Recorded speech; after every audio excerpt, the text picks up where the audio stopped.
गृह मंत्रालय ने कहा, रोहिंग्या को दिल्ली में फ्लैट नहीं दिए जाएंगे और ये रहेंगे हिरासत केंद्रों में। गृह मंत्रालय ने बुधवार को स्पष्ट रूप से कहा कि भारत में रहने वाले रोहिंग्या समुदाय के लोगों को दिल्ली में फ्लैट नहीं दिए जाएंगे और मंत्रालय ने इस संबंध में किसी को कोई निर्देश नहीं दिया है। मंत्रालय ने एक वक्तव्य जारी कर कहा कि मीडिया के एक वर्ग में इस तरह की खबर आ रही है कि रोहिंग्या समुदाय के लोगों को राजधानी के बकरवाला में आर्थिक रूप से कमजोर वर्ग के लोगों के लिए बनाए गए फ्लैट दिए जाएंगे। दरअसल यह विवाद केंद्रीय शहरी कार्य एवं आवास मंत्री हरदीप सिंह पुरी के एक ट्वीट के बाद पैदा हुआ, जिसमें कहा गया था कि रोहिंग्या समुदाय के लोगों को बकरवाला में आर्थिक रूप से कमजोर वर्ग के लोगों के लिए बनाए गए फ्लैट में स्थानांतरित किया जाएगा। इस ट्वीट के बाद आम आदमी पार्टी तथा खुद भारतीय जनता पार्टी के नेता तथा हिंदू संगठन के कार्यकर्ता इसके विरोध में उतर आए थे और उन्होंने इसकी कड़ी आलोचना की थी। इसके बाद गृह मंत्रालय ने सफाई देते हुए कहा है कि सरकार ने इस संबंध में किसी को कोई निर्देश नहीं दिया है।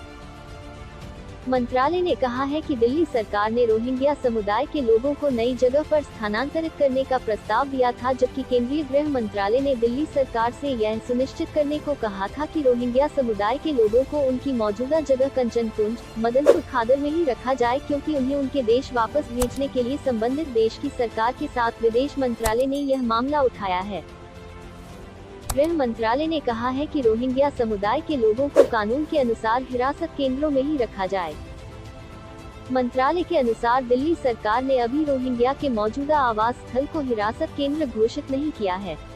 मंत्रालय ने दिल्ली सरकार को तत्काल यह कदम उठाने का निर्देश दिया है। रोहिंग्या मुख्य रूप से मुस्लिम समुदाय के लोग हैं, जो अधिकतर पश्चिमी म्यांमार के रखाइन प्रांत में रहते हैं। इस प्रांत की राजधानी सिपरे है। यहीं पर भारत का विशेष आर्थिक क्षेत्र भी मौजूद है। रोहिंग्या आमतौर पर म्यांमार में बोली जाने वाली बर्मीज भाषा की जगह बंगाली भाषा की एक बोली बोलते हैं। हालांकि ये रोहिंग्या म्यांमार में सदियों से रह रहे हैं, लेकिन म्यांमार का मानना है कि रोहिंग्या म्यांमार में उपनिवेशीय शासन के दौरान आए थे।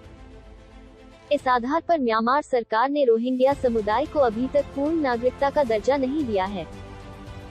बर्मा का नागरिकता कानून कहता है कि एक विजातीय अल्पसंख्यक समुदाय के रूप में रोहिंग्या समुदाय म्यांमार की नागरिकता पाने योग्य तभी होगा जब महिला या पुरुष रोहिंग्या इस बात का सबूत दे कि उनके पूर्वज म्यांमार में वर्ष 1823 के पहले निवास करते थे, अन्यथा उन्हें विदेशी निवासी या फिर सिलवर्ती नागरिक एसोसिएट सिटीजन माना जाएगा, भले ही उनके अभिभावकों में से कोई एक म्यांमार का नागरिक हो। चूंकि रोहिंग्या मुसलमानों को नागरिकता का दर्जा नहीं मिला है, साथ ही उन्हें बुनियादी सुविधाओं से वंचित रखा गया है। वे म्यांमार की प्रशासनिक सेवा के भी अंग नहीं बन सकते तथा भाषाई शोषण के शिकार हैं।